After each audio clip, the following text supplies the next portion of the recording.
Hello everyone, एक बार फिर से आप सबका स्वागत है अपने चैनल बाय इंजीनियर्स में। जैसा कि हम केमिस्ट्री क्लास 10 की केमिस्ट्री पढ़ रहे थे, जिसके अंदर हम chapter 4 carbon and its compound start किया था, जिसके अंदर आज का टॉपिक है saturated and unsaturated carbon compounds क्या होते हैं, चेन, ब्रांच और रिंग्स कैसे बनाते हैं, और इसका फाइनली कंक्लूजन कि हमने इससे क्या सीखा। सबसे पहले saturated and unsaturated carbon compounds, इसके बारे में मैंने आपको कल थोड़ा थोड़ा बताया था कि जो सैचुरेटेड कंपाउंड्स होते हैं वो कैसे होते हैं, जो सिंगल बॉन्ड बनाते हैं। कार्बन और कार्बन के बीच में जब सिंगल बॉन्ड बनता है तो हम उसको बोलते हैं सैचुरेटेड कंपाउंड, और यदि कार्बन और कार्बन के बीच में एक या एक से ज्यादा डबल बॉन्ड बनते हैं तो उसको बोलते हैं अनसैचुरेटेड कार्बन कंपाउंड्स। सैचुरेटेड जो कार्बन कंपाउंड्स होते हैं वो क्या होते हैं, स्टेबल फॉर्म में होते हैं। तो स्टेबल होंगे तो क्या होंगे, लेस रिएक्टिव होंगे, और जो अनस्टेबल होते हैं वो कैसे होते हैं, वो मोर रिएक्टिव होते हैं।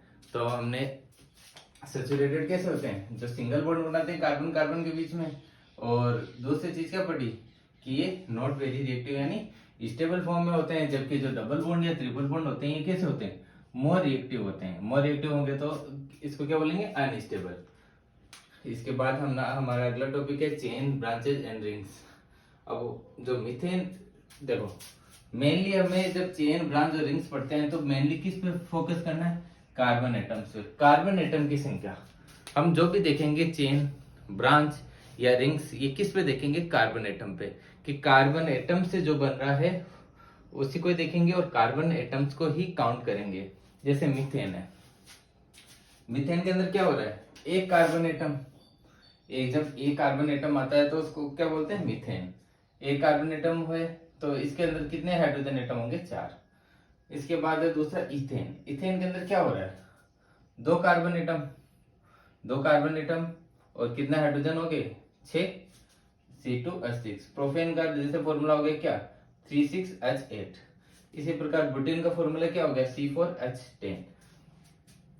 1 2 3 तीन कार्बन एटम है, इसमें क्या 1 2 3 4 5 4। पेंटेन में कितना हो जाएगा, पेंटेन नाम से बदल रहा, 5 कार्बन एटम। हेक्सेन में कितने, 6 कार्बन एटम। हेक्सेन, ये हेक्सेन नहीं होगा, ये क्या होगा, हेक्सेन होगा। ये एल्केन, एल्किन, एल्काइन, मतलब कि जिनमें ये अपन आगे पढ़ेंगे कि यहाँ पे हेक्सेन क्या होगा, हेक्सेन और हेक्सेन में क्या डिफरेंस होता है। ठीक है, 6 कार्बन एटम, 6 के हाइड्रोजन, तो क्या हो गया, C6H14। मतलब चेन, हम बेसिकली चेन किस में देख रहे हैं, चेन कार्बन कार्बन कार्बन के अंदर chain, carbon carbon carbon carbon, मतलब कार्बन के अंदर चेन देख रहे हैं, कार्बन के साथ हाइड्रोजन जुड़े हुए हैं या फिर कुछ और भी जुड़ा हो सकता है। लेकिन हाइड्रोकार्बन्स होते हैं वो किससे बने होते हैं, वो कार्बन और हाइड्रोजन से मिलकर बने होते हैं। मैंने लिखा है ना, कार्बन कंपाउंड जो किससे बना होता है, कार्बन और हाइड्रोजन से, उसको हम क्या बोलते हैं, हाइड्रोकार्बन। जो कार्बन कंपाउंड कार्बन और हाइड्रोजन से बना होता है उसको हम कार्बन कंपाउंड्स बोलते हैं, हाइड्रोकार्बन। और हाइड्रोकार्बन कैसे होते हैं, हाइड्रोकार्बन या तो सैचुरेटेड होंगे या अनसैचुरेटेड होंगे। जो सैचुरेटेड हाइड्रोकार्बन होते हैं उनको बोलते हैं एल्केन, नाम में पता चला ना, एल्केन। और जब अनसैचुरेटेड हाइड्रोकार्बन होते हैं जिनमें कंटेन करता है वन और मोर डबल बॉन्ड, जिनमें यदि एक से ज्यादा डबल बॉन्ड होता है उसको बोलते हैं एल्कीन। और जब कंटेनिंग वन और मोर ट्रिपल बॉन्ड तो उसको बोलते हैं एल्काइन। जब ट्रिपल बॉन्ड होते हैं तो उसको एल्काइन बोलते हैं, और जब अनसैचुरेटेड हाइड्रोकार्बन में दो, एक या एक से ज्यादा डबल बॉन्ड होते हैं तो उसको एल्कीन बोलते हैं। और सैचुरेटेड कंपाउंड को क्या बोलेंगे, एल्केन। तो एल्केन, जब ये कौन सा कंपाउंड है, ये सैचुरेटेड कंपाउंड है क्योंकि इसमें कोई भी डबल बॉन्ड नहीं है। जब सैचुरेटेड कंपाउंड होता है तो उसको क्या बोलते हैं, एल्केन। यहाँ पे एन ही आएगा, ये नहीं होता तो मतलब क्या होता है, जहां डबल बॉन्ड होता है वहां एल्कीन आता है, अपन ने अभी देखा। तो ये कैसा है, हेक्सेन, क्योंकि ये सैचुरेटेड है, इसमें कोई भी डबल बॉन्ड नहीं है। ये चीज समझ में आई आपको कि एल्केन, एल्किन और एल्काइन तीन तरह की हाइड्रोकार्बन्स होते हैं, जिसमें सैचुरेटेड और अनसैचुरेटेड होते हैं। सैचुरेटेड वो होते हैं जिनमें सिंगल बॉन्ड होता है, और अनसैचुरेटेड वो होते हैं जिनमें डबल बॉन्ड या ट्रिपल बॉन्ड होता है। ये चीज समझ में आई। अब इसके आगे देखो,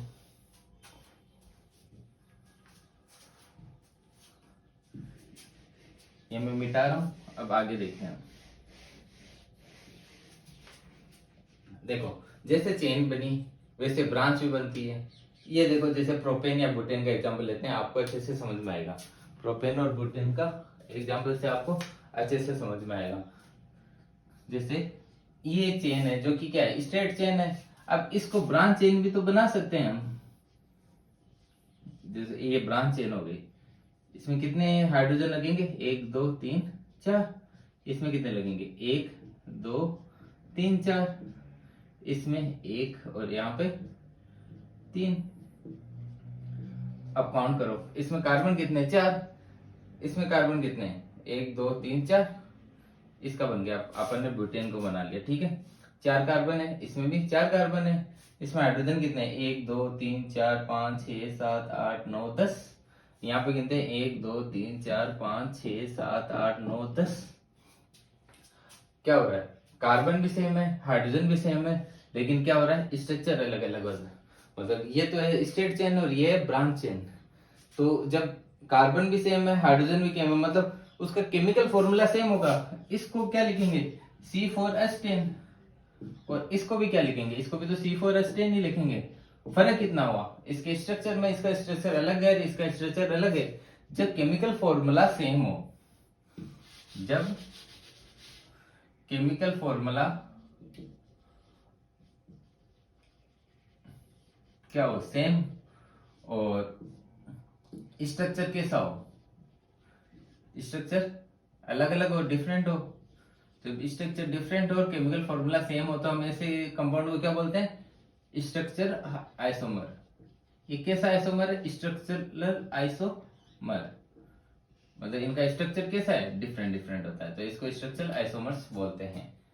ठीक है, ये चीज याद रहेगी कि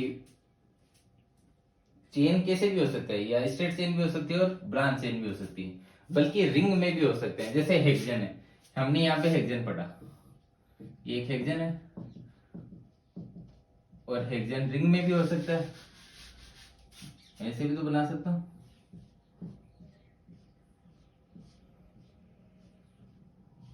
ये भी तो हेक्सेन ही हो गया, बस डिफरेंस क्या है, ये रिंग के अंदर है।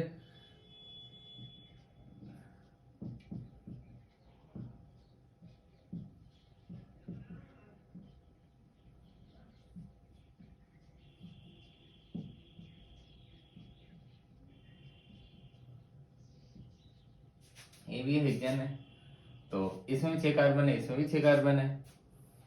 आए समझ में कि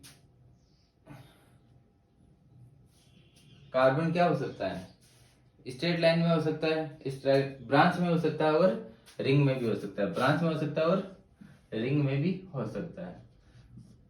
कार्बन के हमने अलग अलग स्ट्रक्चर पढ़े। अब एक चीज नोटिस करने में है, चाहे अपन चेन के बारे में पढ़ रहे हो, या ब्रांच के बारे में पढ़ रहे हो, या रिंग के बारे में पढ़ रहे हैं, हम काउंट किसको कर रहे हैं, कार्बन को। बेसिकली पूरा खेल किसका है, कार्बन का। हम कार्बन के बारे में ही देखते हैं, चाहे किसी चीज के बारे में भी पढ़ रहे हो, चाहे वो एल्केन हो, चाहे वो एल्किन हो, चाहे वो एल्काइन हो। तो आपको थोड़ा बहुत समझ में आएगा कि किस तरह कार्बन कार्बन बॉन्ड बनाते हैं, सेचुरेटेड अनसेचुरेटेड हाइड्रोकार्बन क्या होते हैं। अब हम एल्केन एल्किन एल्काइन की के बारे में पढ़ेंगे अगली क्लास में, जिसमें हम एल्केन के कुछ कंपाउंड पढ़े थे, एल्किन के पढ़ेंगे और कुछ एल्काइन के पढ़ेंगे। आज हमने थोड़े इनके एग्जाम्पल पढ़े।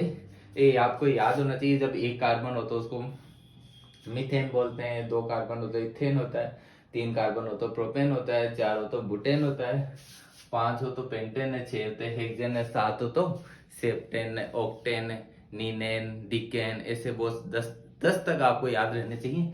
मैंने 6 के आपको एग्जाम्पल दे दिए हैं। आज की क्लास में इतना ही, बाकी हम करते हैं अगली क्लास में। तब तक के लिए धन्यवाद।